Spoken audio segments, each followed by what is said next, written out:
Hi, నా పేరు అశ్వత్. మీలో చాలామంది యుఎస్లో హైయర్ ఎడ్యుకేషన్ చేయాలనుకుంటున్నారు కదా. రూపాయి ఖర్చు పెట్టకుండా యుఎస్లో హైయర్ ఎడ్యుకేషన్ చేసుకునే ఒక మార్గం ఉంది. అది మీకు తెలుసా? ఈ వీడియోలో నేను ఆ ఇన్ఫర్మేషన్ని చెప్పాలనుకుంటున్నాను. అది ఏంటో కాదండి, పిహెచ్డి. హైయర్ ఎడ్యుకేషన్ కోసం పిహెచ్డి ఎందుకు మేలో మాస్టర్స్ కన్నా అనేది డీటెయిల్డ్గా 5 కేటగిరీస్లో నేను చెప్పాలనుకుంటున్నాను.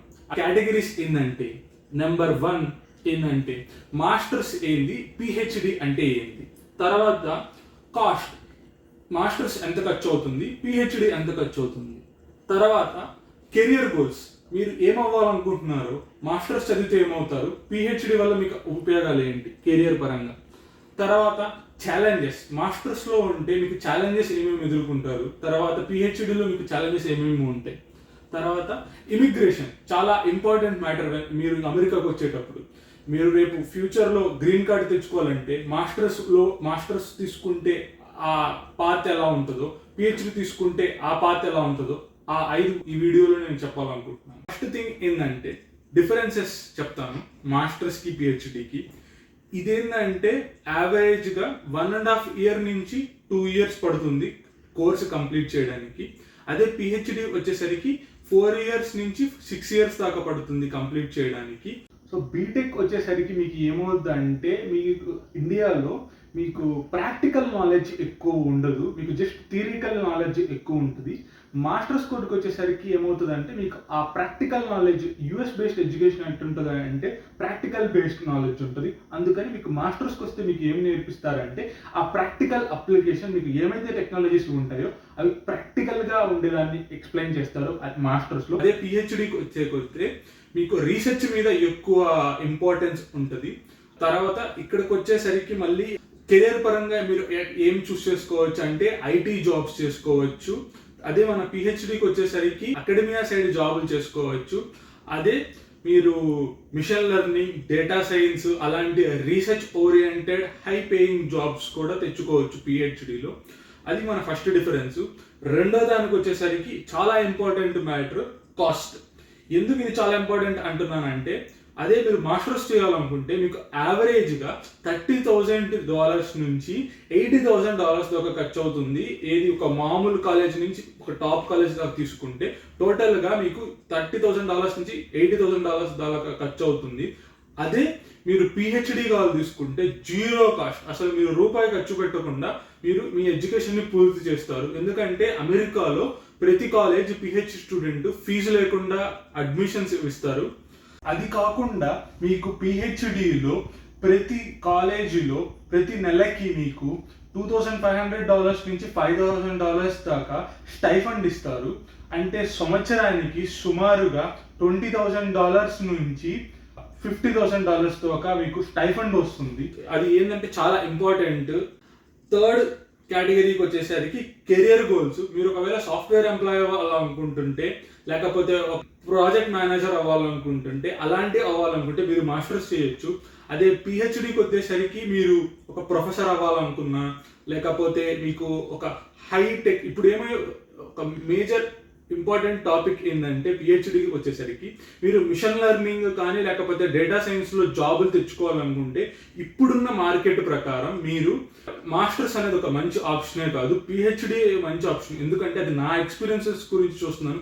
జాబ్ మార్కెట్ చాలా కష్టంగా ఉంది మాస్టర్స్లో నుంచి వచ్చి. ఎందుకంటే పెద్ద పెద్ద టెక్ కంపెనీస్ పిహెచ్డి అలాంటి డీప్ నాలెడ్జ్ ఉన్న వాళ్ళని తీసుకోవడానికి ఇంట్రెస్ట్ చూపిస్తున్నారు. అందుకని మాస్టర్స్ చాలా కష్టంగా ఉంది జాబ్ తెచ్చుకోవడానికి. నేనేం రికమెండ్ చేస్తానంటే ఖచ్చితంగా పిహెచ్డి తీసుకోండి. ఎందుకంటే జాబ్ కూడా మీకు చాలా పెద్ద హై పేయింగ్ జాబ్స్ కూడా అన్నీ మీకు డాక్టరేట్ అంటే పిహెచ్డి అడుగుతున్నారు. అందుకని నేనేం ప్రిఫర్ చేస్తానంటే పిహెచ్డియే ప్రిఫర్ చేస్తాను. అది థర్డ్ కేటగిరీ. నేను ఫోర్త్ పాయింట్ చెప్పాలనుకున్నాను, ఛాలెంజెస్. మాస్టర్స్లో ఛాలెంజెస్ ఏంది, పిహెచ్డిలో ఛాలెంజెస్ ఏంది. మాస్టర్లో ఛాలెంజెస్ ఏంటంటే ఫీజు కట్టాలి. మీరు ఫీజు చాలా ఖర్చు అవుతుంది. మీరు లోన్స్ తెచ్చుకోవాలి, లోన్స్ అప్లై చేయాలి, స్కాలర్షిప్స్ ఏం పెద్ద రావు. ఇవన్నీ ఛాలెంజెస్. వీటిలో ఒకవేళ స్కాలర్షిప్ వచ్చినా యావరేజ్గా $2,000 నుంచి ఒక $15,000 దాకా ఇస్తారు. అది అసలు చాలా తక్కువ. తర్వాత జాబ్ మార్కెట్లో అసలు చాలా కష్టంగా ఉంది జాబ్ తెచ్చుకోవడానికి. ఇవన్నీ ఛాలెంజెస్ మాస్టర్స్లో. అదే పిహెచ్డిలో ఛాలెంజెస్ ఏంటంటే ఖచ్చితంగా అది ఈజీ పాత్ కాదు. Time is the biggest challenge. మీరు 4 ఏళ్ళ నుంచి 6 ఏళ్ళు కేటాయించాలి మీ కెరియర్లో. అది ఒక ఇంపార్టెంట్ ఛాలెంజ్. ఇంకోటి వచ్చి రీసెర్చ్ చాలా హెవీగా ఉంటుంది. మీకు ఒకరు సైన్స్ పరంగా లేకపోతే మ్యాథమెటిక్స్ పరంగా మీకు ఒకరు డీప్ నాలెడ్జ్ ఉండాలి. మీకు పిహెచ్డిలో మీకు మంచి ఫ్యూచర్ రావాలంటే ఆ రెండే ఛాలెంజెస్ పిహెచ్డిలో. ఇప్పుడు మనము ఫిఫ్త్ మ్యాటర్ గురించి తెలుసుకున్నాం, which is the important matter. ఇది ఏంటంటే ఇమిగ్రేషన్. ఏ అమెరికన్ అయినా, ఏ మాస్టర్ స్టూడెంట్ అయినా లేకపోతే ఏ ఇండియన్ అయినా అడగండి, immigration is the biggest challenge in US. ఇక్కడికి వచ్చేసరికి మాస్టర్ సైడ్ చెప్తాను, ఇట్స్ లైక్ ఈ పాత అసలు మీకు అసలు ఉందనుకోబాకండి. ఎందుకంటే మాస్టర్స్ వాళ్ళకి ఎగ్జాంపుల్ చెప్తాను. మీకు ఫస్ట్ మాస్టర్స్ చేస్తే మాస్టర్స్ అయిపోయినాక మీకు ఓపీటీ అనేది వస్తుంది 1 year. ఆ ఓపీటీలో మీరు ఏ కంపెనీకైనా జాబ్ చేయొచ్చు. ఆ తర్వాత మీకు అదే కంపెనీలో ఉంటే మీకు స్టెమ్ ఓపీటీ అని ఇంకొక 2 years ఎక్స్టెన్షన్ వస్తుంది. టోటల్గా మీకు 3 years ఉండొచ్చు.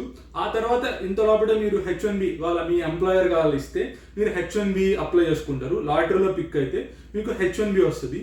ఆ తర్వాత మీరు ఒకవేళ యూఎస్లో ఉండాలనుకుంటే మీరు గ్రీన్ కార్డ్కి అప్లై చేయాలి. దాన్ని EB2 కేటగిరీ అంటారు. అది ఇప్పుడు ఎంత కష్టంగా ఉందంటే 2013లో అప్లికేషన్ వేసే వాళ్ళకి ఇప్పుడు ప్రాసెసింగ్ జరుగుతుంది. ఇంకా మీరు ఊహించుకోండి 2025లో అప్లై చేస్తే మీకు అసలు ఎప్పుడు వస్తుందో రాదో కూడా మీకు తెలియదు. సో ఈ పార్ట్ అనేది లిటరల్లీ నేను అసలు రికమెండ్ చేయను. కానీ పిహెచ్డికి వచ్చేస్తే ఇది ఒక గేమ్ చేంజింగ్ది. ఏంటంటే మీకు EB1 కేటగిరీ అనేది ఒకటి ఉంది. అది ఏంటంటే రీసెర్చ్ హెవీ ఐన్స్టీన్ వీసా అని అంటారు ఇక్కడ అమెరికాలో. అది ఏంటంటే మీకు ఎక్కువ రీసెర్చ్ కానీ ఎక్కువ కాంట్రిబ్యూషన్ కానీ towards the growth and research oriented towards the US మీరు హెల్ప్ చేస్తారు. కాబట్టి మీకు ఒక స్పెషల్ కేటగిరీ కొన్ని క్రైటీరియా ఉంటాయి. దాని గురించి మీకు ఒక డీటెయిల్ వీడియో చేస్తాను. EB1 వీసా అంటే ఏంటంటే అదొక ప్రాసెస్ అనుకోండి. గ్రీన్ కార్డ్ రావడానికి ఇట్లా మనకి H1Bలో ఎట్ట ఒక ప్రాసెస్ ఉంటుందో అది EB2 కేటగిరీ, అట్ట ఇక్కడ కూడా ఒక ప్రాసెస్ ఉంటుంది. దాన్ని EB1 అంటారు. అది చాలా ఈజీగా ఉంటుంది మీకు మాస్టర్ పిహెచ్డి కావాలా చేస్తే. ఎందుకంటే దానికి కొన్ని క్రైటీరియాస్ ఉంటాయి. ఆ క్రైటీరియాస్ మీరు పిహెచ్డి చేసేటప్పుడు చాలా క్రైటీరియాస్ని చాలా కవర్ చేసేస్తారు. అందుకని మీకు EB1 వీసా అప్లై చేసేటప్పుడు చాలా ఈజీగా ఉంటుంది. సో మీకు ఛాలెంజ్ ఎందుకు ఈ వీసా నేను ఇంత స్ట్రెచ్ చేస్తున్నాను అంటే ఇప్పుడున్న జాబ్ మార్కెట్లో ఎంప్లాయర్ లేకపోతే టాప్ టెక్ కంపెనీస్ వచ్చి హైరింగ్ చాలా స్లో చేశారు. పైగా వాళ్ళు స్పాన్సర్షిప్ చేయడం చాలా తగ్గించేశారు. అది ఒక మేజర్ ఇంపార్టెంట్ పాయింట్ మీరు మాస్టర్ చేయకూడదు అన్నది అని చెప్పడానికి. ఇంకోటి ఏంటంటే ఒకవేళ మీరు ఆ పెద్ద ఫ్యాంగ్లో కాకుండా చిన్న కన్సల్టెన్సీ కంపెనీస్ లేకపోతే చిన్న టెక్ కంపెనీస్లో ఉద్యోగం చేయాలనుకుంటే అందరూ ఏమడుగుతారంటే మీకు H1B వీసా ఉందా అంటారు, లేకపోతే మీరు గ్రీన్ కార్డ్ ఉందా అంటారు. నాకు ఓపీటీ స్టెమ్ ఓపీటీ ఉందంటే అసలు అప్లికేషన్ కూడా తీసుకోరు. అందుకని అసలు నేను ఎన్నో అప్లికేషన్స్ చేస్తున్నాను, అన్నీ రిజెక్ట్లే అవుతున్నాయి. అందుకని అసలు అది ఒక చాలా కష్టమైన ఏరియా. అదే మీరు ఇక్కడికి వచ్చేసరికి ఏమవుతుందంటే గ్రీన్ కార్డుకి చాలా దగ్గర అవుతారు.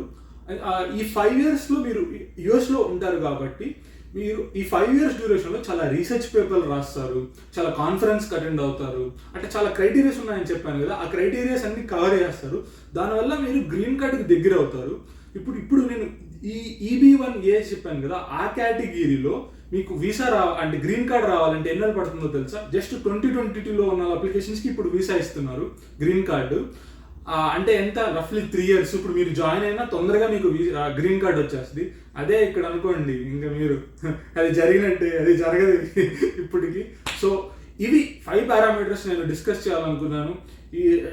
ఇంకా ఈ EB1 గురించి చాలా డీటెయిల్డ్గా నెక్స్ట్ వచ్చే వీడియోలో మీకు డిస్కస్ చేస్తాను. ఇంకేమన్నా మీకు ఈ ఎక్స్ప్లెనేషన్లో ఏమన్నా ఇన్ఫర్మేషన్ ఇంకా మీకు ఏమన్నా కావాలంటే ఏమన్నా డౌట్స్ ఉంటే మీరు కింద కమెంట్స్లో కమెంట్ చేయండి. నేను దాని గురించి కంప్లీట్గా ఎక్స్ప్లెయిన్ చేస్తాను.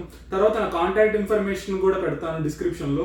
మీరు దాని గురించి ఎప్పుడైనా నన్ను కాంటాక్ట్ అవ్వచ్చు. నేను ఏం క్వశ్చన్స్ ఉన్నా నేను మీకు చెప్పడానికి హెల్ప్ చేస్తాను.